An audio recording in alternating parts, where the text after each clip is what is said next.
El Señor esté con ustedes.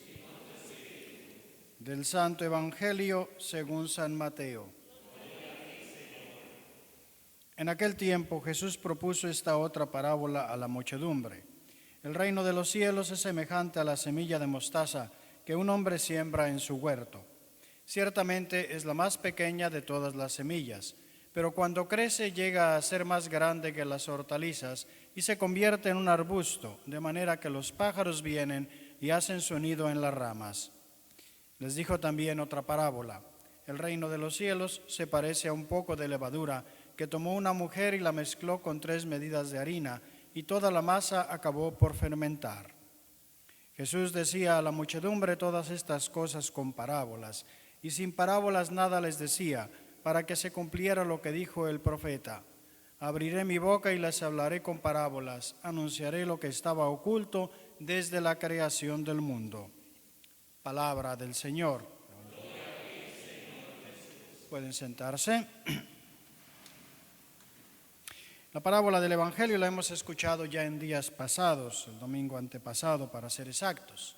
Me gustaría que reflexionáramos un poco sobre la primera lectura, que es también con frecuencia la más difícil, porque además estamos leyendo un texto del profeta Jeremías. Si se fijan, hemos estado leyendo textos de los libros proféticos más o menos en el orden cronológico en el que predicaron. Primero leímos al texto de Amós, luego Oseas. Hemos leído también de Isaías la semana pasada. Y hoy comenzamos a leer el profeta Jeremías, uno de los 4 grandes profetas, junto con Isaías y Ezequiel y Daniel, no por que sean más importantes que los otros, aunque también lo son, pero sobre todo por el tamaño de sus libros. Jeremías es un profeta que tuvo que predicar en un momento extremadamente difícil. Le tocaba anunciar al pueblo que no había solución, que el pueblo no había dejado solución a lo que iba a pasar. Todos los profetas de antes estuvieron anunciando: si ustedes no se convierten, esto los va a llevar a la ruina, ¿no? Conviértanse, porque si no van a la ruina. A Jeremías le tocó decir: es demasiado tarde. Si se convierten ahora, va a ser para aceptar las consecuencias de sus acciones. Básicamente les dice: acepten que Babilonia los someta. Una predicación sumamente dura, ¿no?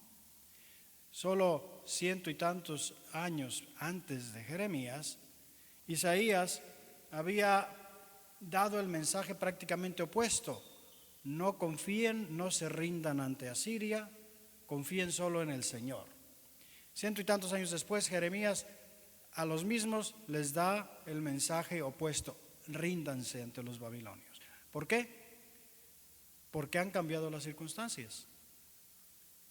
¿Qué circunstancias han cambiado? Que este pueblo ha llegado al colmo de la testarudez. Ellos mismos han provocado la situación.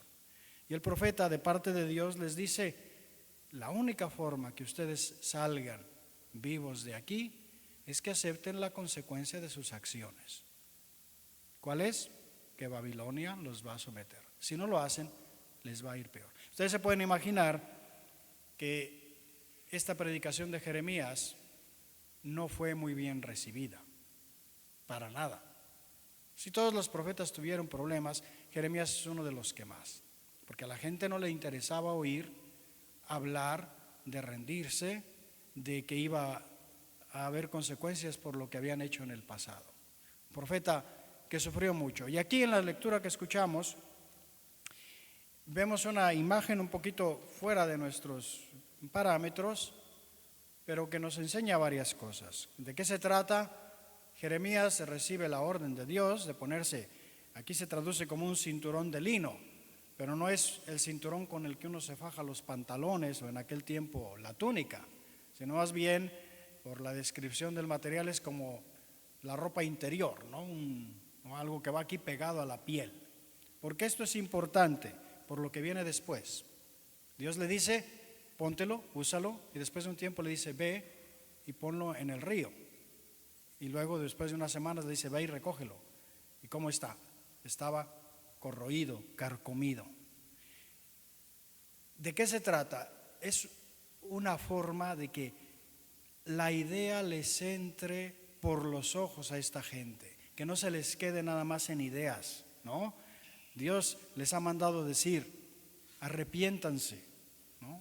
Arrepiéntanse. Si no se arrepienten va a venir lo peor. No lo han querido entender. Entonces, Jeremías es uno de esos profetas que utiliza lo que se llaman signos proféticos. Es decir, hace cosas raras para llamar la atención de la gente y que les entre por los ojos. ¿Qué es lo que les tiene que entrar por los ojos? Es la explicación. Dice, ustedes eran para mí, le dice Dios al pueblo, como este cinturón que lo tenía pegado a la piel. Yo tenía una relación tan personal, tan íntima, tan piel a piel con ustedes, que eran lo más cercano. Pero ustedes, como este cinturón, se han podrido, ya no sirven para lo que ustedes fueran hechos. Ven ustedes que la imagen es fuerte y de lo que se trata es de tratar de hacer el shock.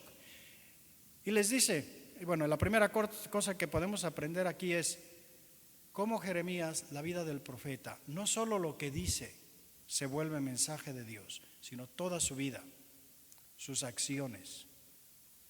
Para nosotros es una enseñanza esto. No solo somos cristianos porque decimos oraciones, porque a lo mejor hablamos bonito de tiempo en tiempo. Si nuestra vida no es también testimonio de la palabra, no somos verdaderos profetas en la línea de Jeremías y sobre todo de Jesucristo. Ustedes saben que por el bautismo somos sacerdotes, profetas y reyes en Cristo.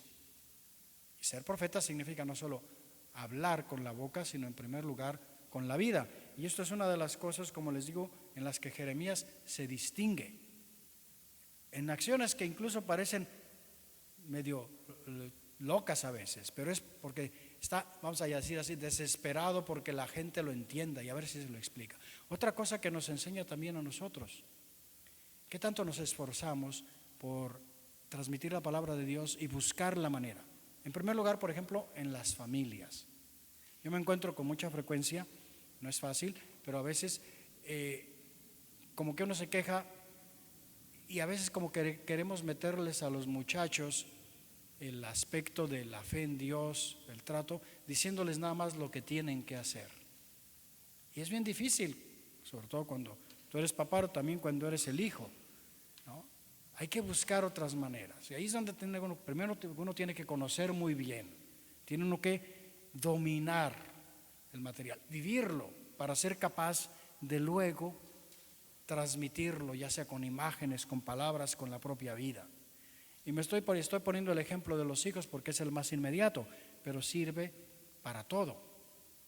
Pero otra cosa que le dice Dios al pueblo, fíjense, esto dice el Señor, del mismo modo haré yo que se pudra, pero fíjense, no les dice, fíjense la lógica, les dice, ustedes eran para mí como este cinturón que yo tenía apegado a mí. El cinturón se ha podrido, no sirve para nada. Y les dice, del mismo modo voy a hacer yo que se pudra, pero no dice el pueblo, y esto es importantísimo. ¿Qué dice? Yo haré que se pudra la gran soberbia de Judá y de Jerusalén. Dios no quiere la destrucción del pueblo, quiere la destrucción de aquello que llevó al pueblo a alejarse, la destrucción del pecado.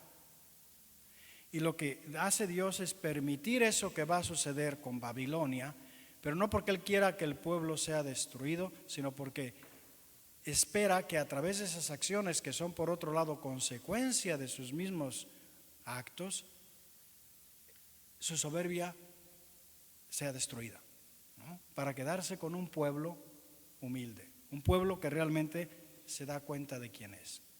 También es importante esto para nosotros, porque como dice el dicho, hay que odiar al pecado, pero amar al pecador. Y a veces nosotros podemos confundir las dos cosas, ¿no? Y nuestro Señor ciertamente descubre el pecado, pero al pecador, en todo caso lo que quiere es destruir al pecado, no al pecador, ¿no? Ven ustedes de una lectura que parece así un poco anecdótica, un poco rara, el Señor nos está hablando y nos está diciendo un montón de cosas. Y es importante que abramos nuestros oídos, que nos volvamos, mejor dicho, que vivamos nuestra vocación profética en todos los elementos de nuestra vida y que sepamos transmitirla, pedirle al Señor la gracia de aprender. Y sobre todo aprender esto: el profeta no es el que anuncia el castigo del pecador, sino el que anuncia la destrucción del pecado para el bien del pecador, que el pecador se convierta, ¿no? Entonces vemos ahí un corazón que es un corazón de misericordia, no un corazón que busca el castigo por el castigo. Pidámosle, como les digo al Señor en esta Eucaristía, que cada día nos ayude a vivir mejor nuestra vocación profética.